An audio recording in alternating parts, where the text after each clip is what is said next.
What would you do if your deepest, darkest secret, the one you swore would never come to light, was suddenly exposed? What would happen if everything you built, everything you loved, was shattered by your own betrayal? I never thought it would happen to me. I thought I had control. But the truth is, secrets have a way of catching up with you, no matter how hard you try to bury them. This is the story of how my husband, Donald, discovered the truth about me. The truth that changed everything. The truth that revealed what I had become, a serial cheating wife. And I'm telling you this now because even though I wish I could take it back, I know I can't. It's too late. I was never supposed to be this woman. I never imagined myself as someone capable of betraying the one person who trusted me more than anyone. Donald, my sweet, loving, devoted husband, he was everything I thought I needed. He gave me the life I dreamed of. He was my safety, my rock, my partner. But somewhere along the way, I lost sight of what was important. Somewhere along the way, I decided that I wanted more. And that's where it all began. It wasn't one affair. It wasn't just one moment of weakness. It was a series of decisions, small choices that led to something much darker. The more I got away with, the bolder I became. I told myself it didn't matter. I told myself Donald would never know. But I was wrong. Have you ever felt like you were living a lie? Have you ever felt so disconnected from your own life that the only way to feel anything was through deception? I wasn't just cheating because I was unhappy. I wasn't even cheating because I didn't love him. I was cheating because I was addicted to the thrill, the secrecy, the danger, the feeling of being wanted by someone else. It was a rush I couldn't control, and once I tasted it, I wanted more. But I didn't think about the consequences. I didn't think about how it would destroy everything I held dear. It all started innocently enough. I didn't go looking for it. It came to me. A new man at work. Someone who made me feel seen. Someone who was completely different from Donald in every way. And that was the problem. The more he pursued me, the more I realized how much I missed the feeling of being desired, the feeling of being chosen. With Donald, it had become routine, comfortable, safe. But safe was boring. And I had convinced myself I deserved excitement. So, when Mark started flirting with me, I allowed it. At first, I thought I could control it. I thought it was harmless. But that's the lie I told myself, because it wasn't harmless. It was the start of everything. Have you ever let yourself fall so deep into a lie that you couldn't even remember who you were before? I became someone I never thought I could be. A serial cheater. I thought I could handle it. I thought I could juggle both worlds, my loving, faithful husband and my wild, secret life. But nothing stays hidden forever, especially not when the stakes are this high. Mark wasn't the only one. He was just the first. After Mark, there was Greg. Then there was Andrew. Each time I told myself it would be the last. Each time I promised myself I wouldn't fall into the same trap. But every time I ended up right back where I started, cheating, lying, hiding from the man who loved me. Donald never suspected. He was always so trusting, so loving, so oblivious. And I hated myself for it. I hated myself for taking advantage of his trust. But at the same time, I couldn't stop. It was a cycle, a dangerous, destructive cycle, and I was trapped in it. It wasn't just the men. It was the thrill of the lie, the secrecy, the stolen glances, the whispered promises, the thrill of getting away with something. I loved that feeling. It made me feel alive, like I was someone else, someone more powerful, more desirable. But power comes with a price, and I was about to pay for mine in the worst possible way. Have you ever believed you could get away with something, only to have it all come crashing down in the most humiliating way possible? That's what happened to me. It all started with one moment, one careless mistake. I never thought Donald would find out. I thought I had covered my tracks. But there's one thing about secrets. They have a way of unraveling when you least expect it. And I never saw it coming. It happened when Donald came home early from a business trip. He'd always been a creature of habit, so it wasn't unusual for him to call or text me when he was on his way back. But this time, something was off. I didn't know what it was at first, but my heart raced as soon as I heard the front door open. Do you know what it feels like to have the walls close in on you? To know in the deepest part of your soul that your lies are about to be exposed? I felt that. I felt the ground beneath me shift as I stood there, staring at Donald's face. His expression was unreadable, and I had no idea what was coming next. "Kamala," he said, his voice cold and firm. "We need to talk." His eyes were darker than usual, filled with something I hadn't seen before. Something dangerous. My stomach dropped, and my blood ran cold. I knew. I knew he had found out. It wasn't a confrontation at first. It wasn't even a question. It was a statement. Donald knew, and the look on his face was the one I'll never forget. The look of a man who had been betrayed. Not once, but many times. What do you do when the person you love most looks at you with nothing but disappointment in their eyes? When they see you for who you truly are, and there's no way to hide? The truth spilled out from there. Donald had found the texts, he had found the emails. The evidence of my infidelity was laid bare in front of me, and there was no denying it. There was no excuse, no way to talk my way out of it. I had done what I had done, and now there was no going back. I watched as he processed everything. Watched as the weight of it all crushed him, just as it had crushed me so many times. The man I had built my life with, the man I had promised to love and cherish, was no longer the same. He wasn't the naive, trusting husband I had once known. Now he was a man betrayed, changed forever. "Why, Kamala?" His voice cracked as he spoke, and for the first time I saw him break. "Why would you do this to me? Why would you throw away everything we had?" And I didn't have an answer. I couldn't answer him. How could I explain the choices I had made?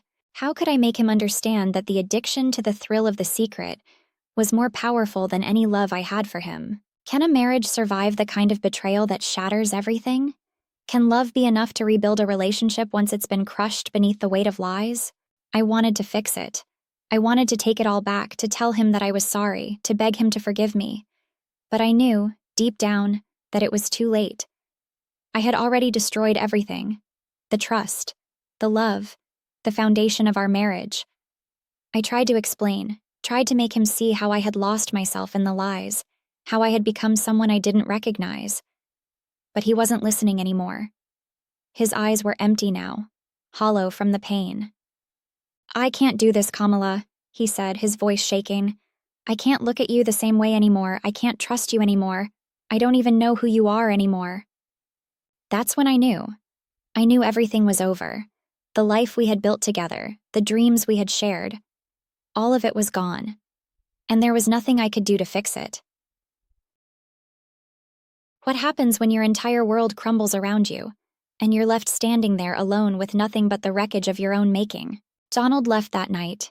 He didn't say goodbye. He just walked out, leaving me standing there alone with my guilt. The house felt emptier than it ever had before.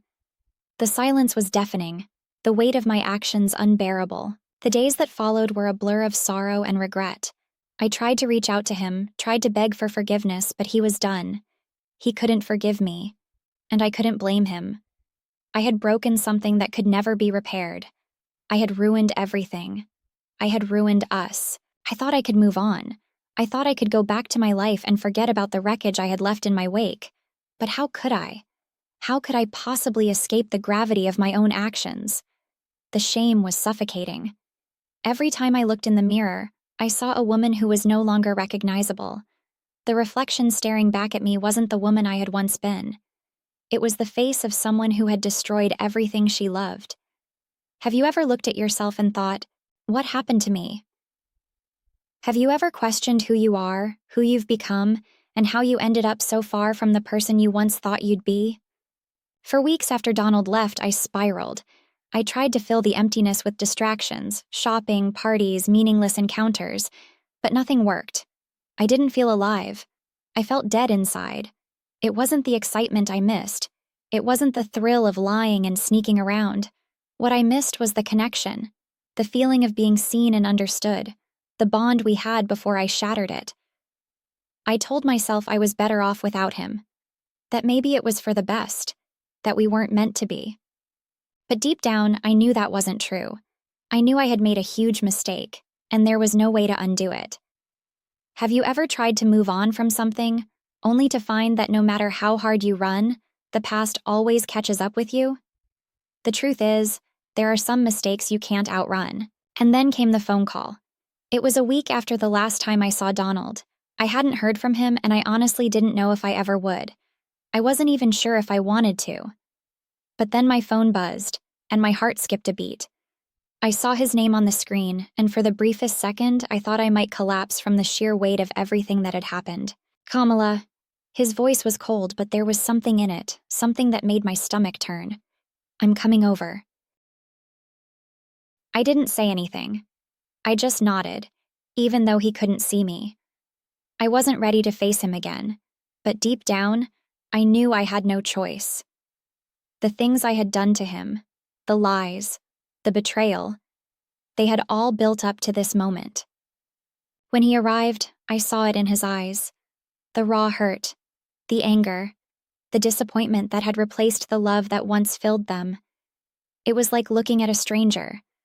Someone who had once been my partner, my soulmate, but who was now a shadow of the man I had destroyed. He didn't waste any time. He didn't even sit down. Instead, he just stood there, staring at me with an intensity that made me feel small, insignificant. "Tell me why," he said, his voice shaking with emotion. "Tell me why you did it, why you hurt me, why you betrayed me so many times. What do you say to the person who loved you the most, the person who gave you everything, when you've torn their heart apart? How do you explain yourself when you know there is no excuse?" And I didn't have an answer. I didn't know why I had done it. How could I? I wasn't even sure I understood it myself. All I knew was that I had taken the love and trust he had given me and thrown it away without a second thought. "I don't know," I said finally, my voice barely above a whisper. "I don't know why I did it. I was selfish. I was lost. I thought I needed more, but I was wrong. I was so wrong, Donald. I regret it every day." But the words felt hollow. They were just words, empty and inadequate. They couldn't fix what I had broken. They couldn't bring back the man who had once been so full of life, so full of love for me. He shook his head slowly, his face a mask of grief. "I don't know if I can ever forgive you for this, Kamala. I don't know if I even want to." What do you do when someone you love says they can't forgive you? When they can't even bring themselves to look at you the same way? The pain of hearing him say that, of knowing that I had destroyed everything, was almost unbearable. It was a kind of pain I hadn't known existed, the kind that made your chest tighten and your breath catch in your throat. It was the consequence of my own actions, and now I had to face it. "I'm sorry," I said, my voice breaking. "I am so sorry for what I've done to you. You didn't deserve this. You didn't deserve any of it." But it wasn't enough. It was never going to be enough. How could it be? How could anything I said or did ever make up for the years of trust I had broken? How could anything fix the damage I had caused? How do you heal when you've hurt someone so deeply that there's nothing left but ashes? When your mistakes have reduced everything to nothing? Donald didn't stay long after that. He left without another word, and I knew, deep in my heart, that that was the end. The final nail in the coffin. He was gone, and I had no one to blame but myself. For days, I sat in the silence of our house, the house we had built together, the house that no longer felt like home. I couldn't escape the thoughts that gnawed at me, the regrets that echoed in my mind. I had let him go, and now there was no way to undo it. But then, just when I thought I couldn't feel any worse, my phone rang again. What happens when the man you betrayed comes back into your life, but it's not to fix things? What happens when the damage is done, and you have to face the aftermath of everything? It was Donald again. I didn't know what he wanted. Part of me hoped he had changed his mind. Part of me feared he was coming to tell me he never wanted to speak to me again. I didn't answer right away. I couldn't. My hands were shaking, my heart racing in anticipation of what was coming. I finally picked up. "Donald," I whispered, unsure of what to say. "What is it?" I'm done, he said, his voice empty. But I need you to know that I'll always remember the good times, the love we had. I'll always remember the woman you used to be. But I can't stay, Kamala. I can't be with someone who has broken me. Not again. What happens when you're faced with the finality of the decision you knew was coming, but couldn't avoid? How do you handle the truth that the person you hurt the most is truly gone for good? Those words hit me like a freight train. I wanted to scream. I wanted to beg him to stay. But I knew I couldn't. I had lost him. I had lost everything. I'm sorry, I said again, but the words felt even emptier now than before. They didn't change anything.